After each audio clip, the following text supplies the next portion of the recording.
Good morning, my friends, and welcome to actually our next to last read aloud for now. So, it is Friday, and I always like to do a little read aloud, a live read aloud. I'm a librarian at a school called GGB, and with the closure, I really miss reading out loud to my students. So every Friday, I like to go live and do a little live read aloud so we can still get the feeling of reading together. As I said in the beginning, this is our second to last read aloud. This will be one today, and then there will be one more, I believe, on Thursday next week, so June 4th. I am not sure if it will be at 11 or 1, so stay tuned for that announcement. Today, it's been pretty hot lately, right? So I wanted to read a book about a place where it can be pretty hot all the time. That's Africa. I want to read a story to you today called Pinduli. Now, the art in this book might look a little familiar. If you've ever read Stella Luna, then you're going to see the same kinds of, the illustrations will be similar. So if you've read Stella Luna, this book is by the same author and illustrator. So, let's take a little peek. Let's jump right in. Oh, but before we do, let's body check. Make sure we're crisscross applesauce and ready. Now hold up 3 fingers for 3 things. 3 things we always do before we read a story. And repeat after me. Eyes on me. Ears open. Lips zipped. And that's it. Alright friends, let's jump right into Pinduli. Our author and illustrator is the same person today, so talented. They made both the words and the pictures. So, our author and illustrator today is Janell Cannon, the same author and illustrator who created Pinduli. It even says it right on the front here too, right there. It says, by the creator of Stella Luna. Oops, going a little too far.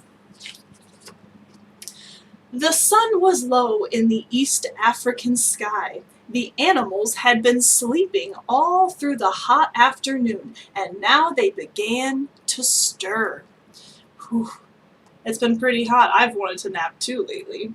Pinduli awoke, Mama Hyena eager to explore. Don't go far, Mama yawned. We must hunt soon. There has been so little to eat lately that we'll need all night to find enough to fill our bellies. Pinduli promised to stay close and trotted away. So we've got Mama Hyena and then little Pinduli. So it sounds like because it's so hot during the day, they sleep during the hot times and they go hunting when it's a little bit cooler in the evenings and at night. As Pinduli passed the waterhole, she spied sleepy animals in the brush. She sniffed the air, which was rich with exquisite and mysterious smells. But something was not so exquisite or mysterious. It was the smell of dog. Pinduli's sharp ears picked up the soft pounding of pads on the dirt. She spotted a pack of wild dogs at play on a far-away ridge. And then they saw her. You can see the pack of wild dogs playing over there.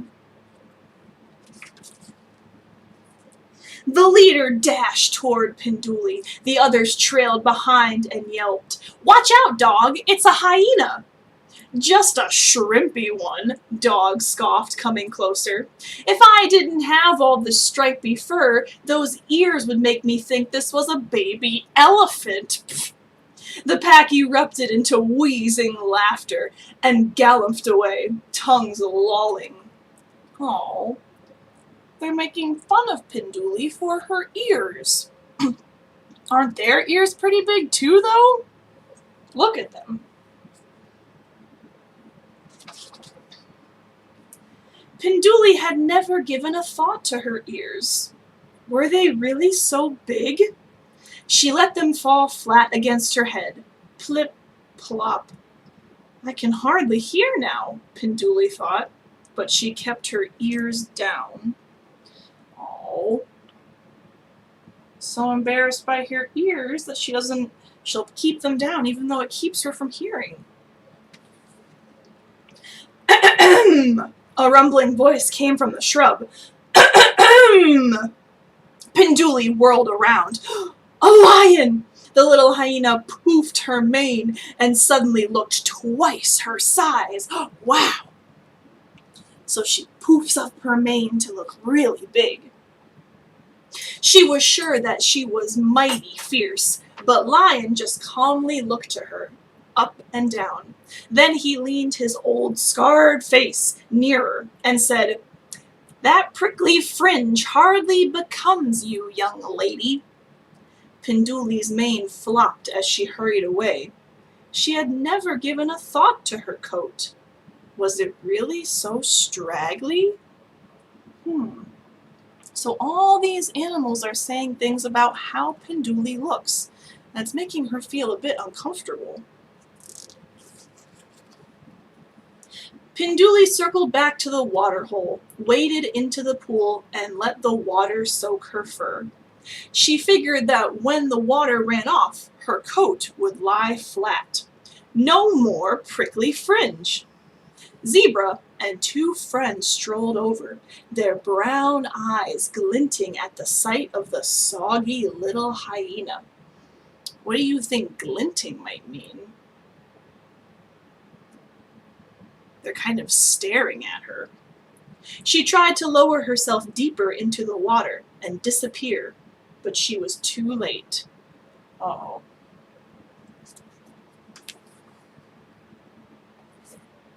If you're going to do stripes, please, please, please work on your symmetry and clarity.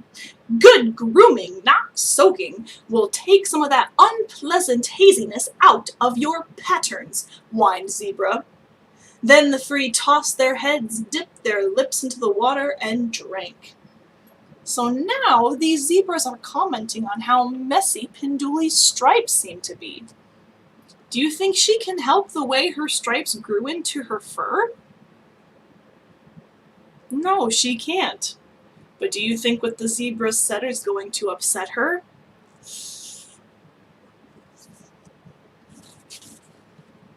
Pinduli splashed past the startled zebras and escaped to a quiet spot.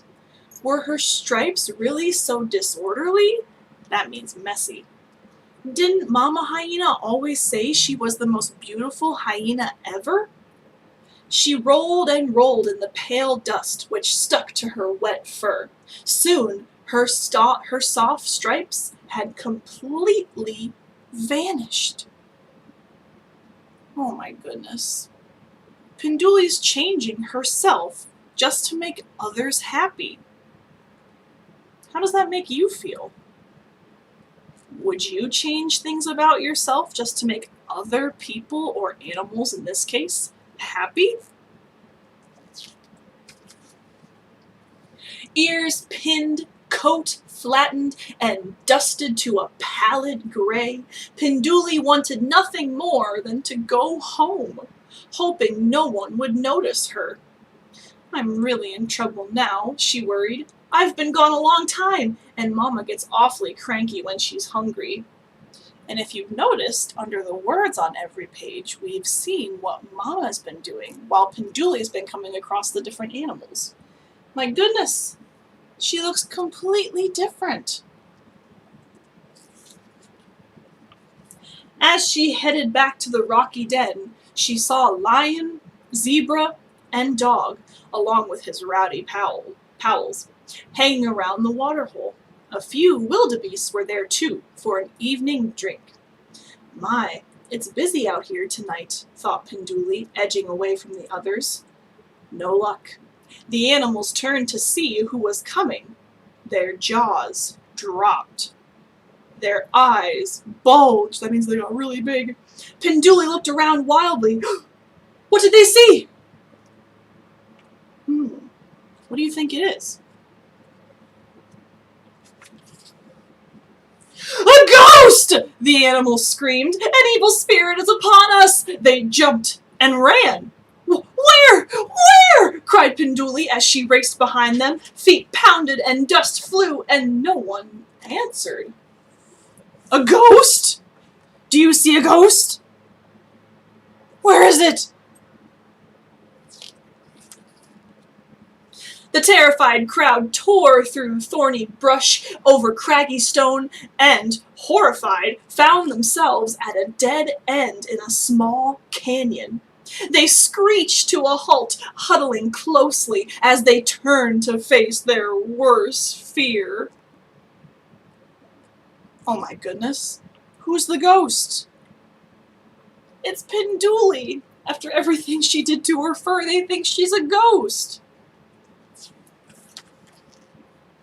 Dog was the first to speak.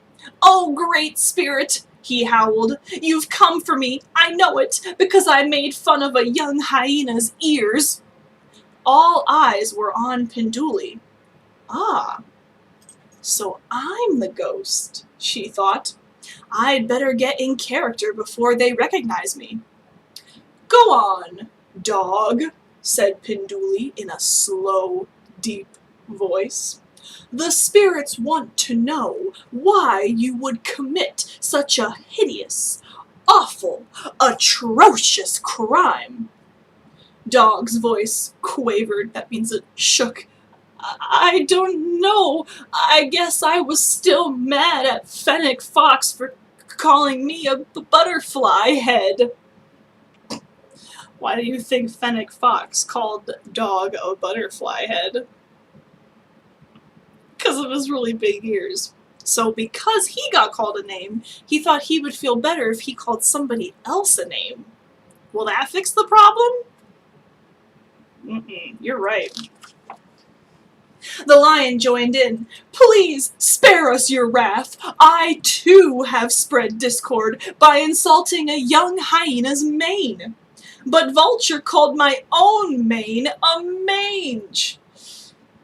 His mane is kind of small.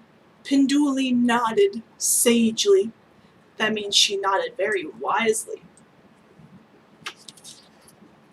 Zebra stomped her hoof. "Owl told me that my stripes were garish." A tear rolled down her long face. Everyone fell silent. Pinduli's mind whirled as she tried to think of what a ghostly spirit might say. Of course! Spirits always give tasks and want offerings, she thought. Let's see. Okay, Mama will love this. And what's happening to Mama right now as she's looking for Pinduli? She's getting her tail grabbed by a little elephant.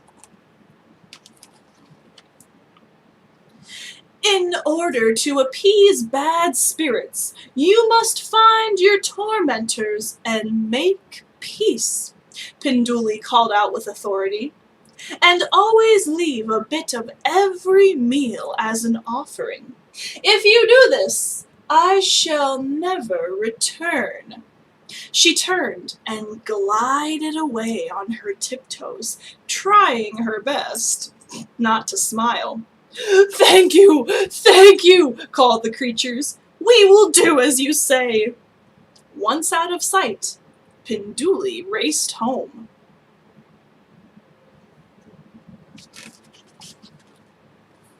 "There you are," cried Mama Hyena as Pinduli galloped up to her.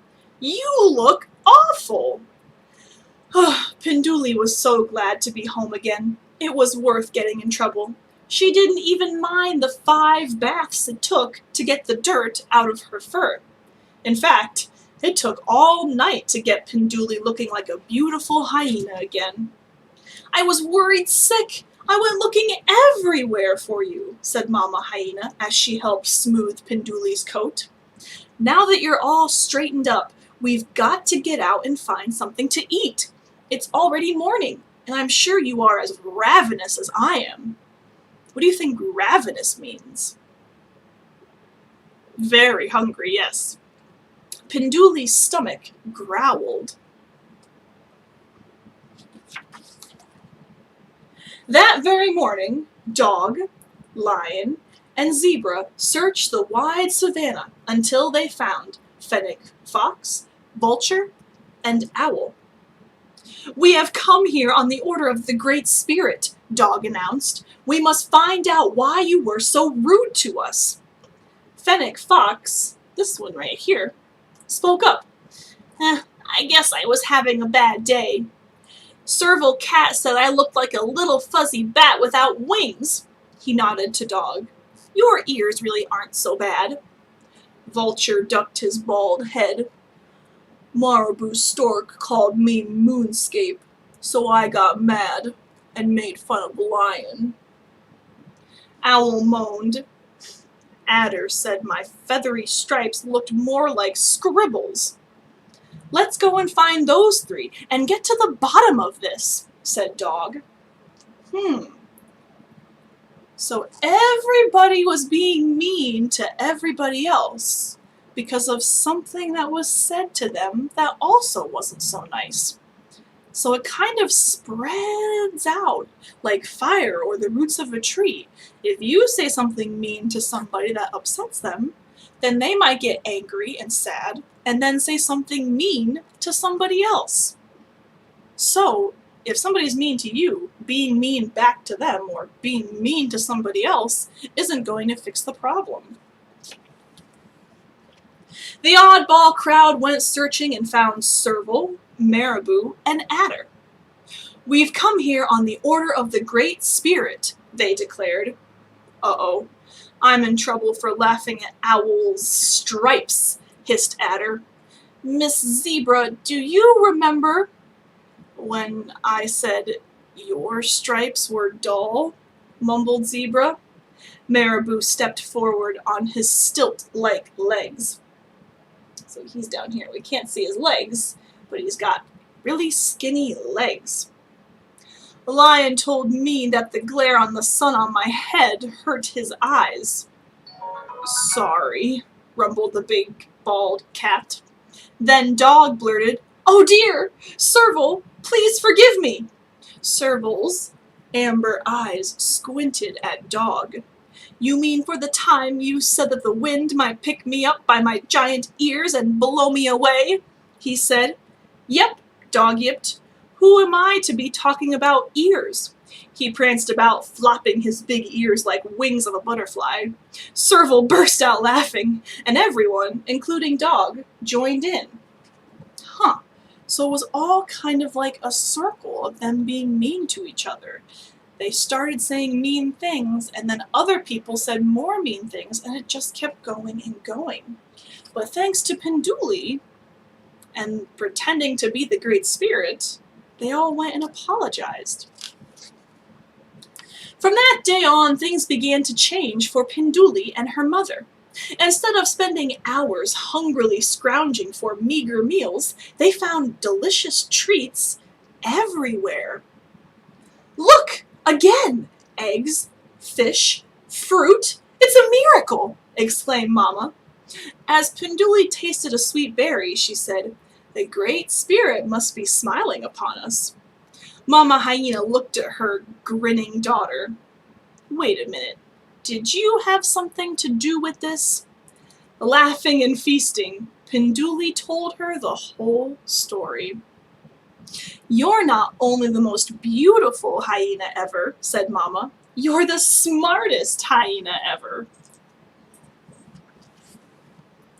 And that is the story of Pinduli.